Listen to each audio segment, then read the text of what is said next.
Hello friend, welcome in my YouTube channel. Friends, हम इस video में भारत के सबसे महानतम सम्राट अशोक के बारे में अध्ययन करेंगे। तो आइए शुरू करते हैं। फ्रेंड्स, आइए अशोक महान के जन्म के बारे में देखते हैं। अशोक का जन्म 304 ईसा पूर्व में हुआ था। अशोक की माता का नाम सुभद्रांगी था और अशोक के पिता का नाम बिंदुसार था। अब आइए हम अशोक की पत्नियों के नाम देखते हैं। तो अशोक की 4 पत्नियां थीं, महादेवी, कारुबाकी, पद्मावती और तिस्रक्षित। आइए अब आगे देखते हैं। अशोक के पुत्रों का नाम महेंद्र, तिवल और कुणाल था। अशोक की पुत्रियों का नाम संघमित्रा और चारुमती था। अब आइए हम अशोक के उपनामों के बारे में जान लेते हैं। तो पुराणों में अशोक को अशोकवर्धन कहा गया है और अशोक ने अपने अभिलेखों में अपने नाम के लिए प्रियदर्शी शब्द का प्रयोग किया है। अशोक के अन्य उपनाम हैं कामाशोक, चंडाशोक आदि। आइए अब आगे के पॉइंट देखते हैं। फ्रेंड्स, अब हम बात करेंगे अशोक के धर्म की। तो अशोक का जो धर्म था वह बौद्ध धर्म था। अशोक ने उपगुप्त नामक बौद्ध भिक्षु से बौद्ध धर्म की दीक्षा लिया था। अशोक की मृत्यु 232 ईसा पूर्व में हो गई थी। आइए अब आगे बढ़ते हैं।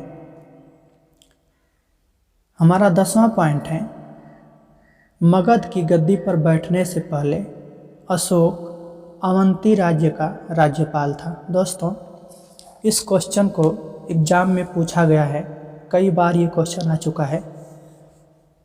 एग्जाम में प्रश्न पूछा जाता है कि मगध की राजगद्दी पर बैठने से पहले अशोक क्या था। तो इसका आंसर है अशोक अवंती राज्य का राज्यपाल था। अगला पॉइंट है, मगध की गद्दी पर बैठने के 8 साल बाद 261 ईसा पूर्व में अशोक ने कलिंग पर आक्रमण किया था। दोस्तों, यह क्वेश्चन बहुत ही महत्वपूर्ण है। यह क्वेश्चन बार बार पूछा जा चुका है। दोस्तों, मगध की गद्दी पर बैठने के बाद 8 वर्ष के बाद अशोक 261 ईसा पूर्व में कलिंग पर आक्रमण किया था। अशोक ने कलिंग के युद्ध को तो जीत लिया, लेकिन भयंकर रक्तपात ने अशोक का हृदय परिवर्तित कर दिया।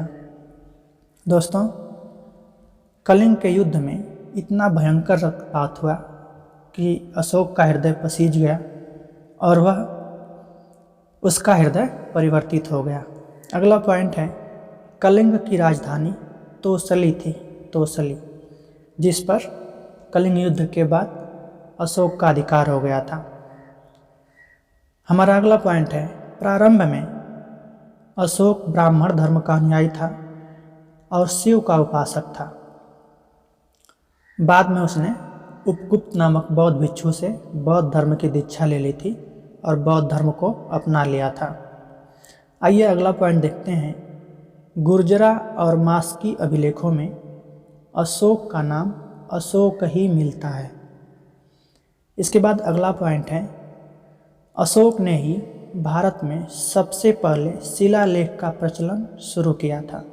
दोस्तों, वैसे तो इस वीडियो में जो 20 प्रश्न हैं वो सभी के सभी इम्पोर्टेंट हैं, लेकिन इसमें से कुछ जो तथ्य हैं वो काफ़ी इम्पोर्टेंट हैं, तो आप सबके साथ साथ उन पर थोड़ा अधिक फोकस कीजिएगा।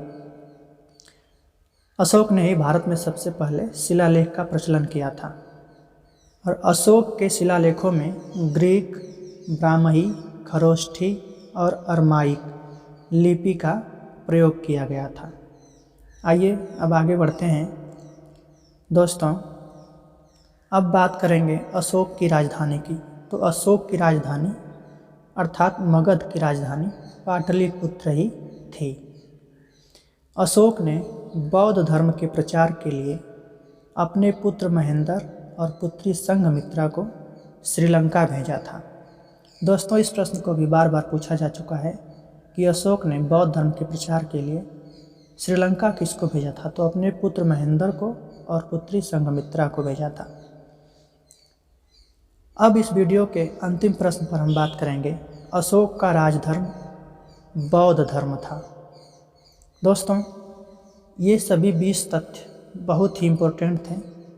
अशोक के बारे में अभी और बहुत से तथ्य हैं जिनको हम अगले पार्ट में पढ़ेंगे। इस पार्ट में इतना ही। उम्मीद करते हैं कि यह वीडियो आप लोगों को अच्छा लगा होगा। अगर अच्छा लगा है तो प्लीज़ कमेंट कीजिए, कमेंट करके हमें बताइए। हमारे वीडियो को लाइक कीजिए, शेयर कीजिए और चैनल को सब्सक्राइब करके बेल आइकन को प्रेस कर लीजिए ताकि लेटेस्ट नोटिफिकेशन आपको तुरंत मिल सके। धन्यवाद।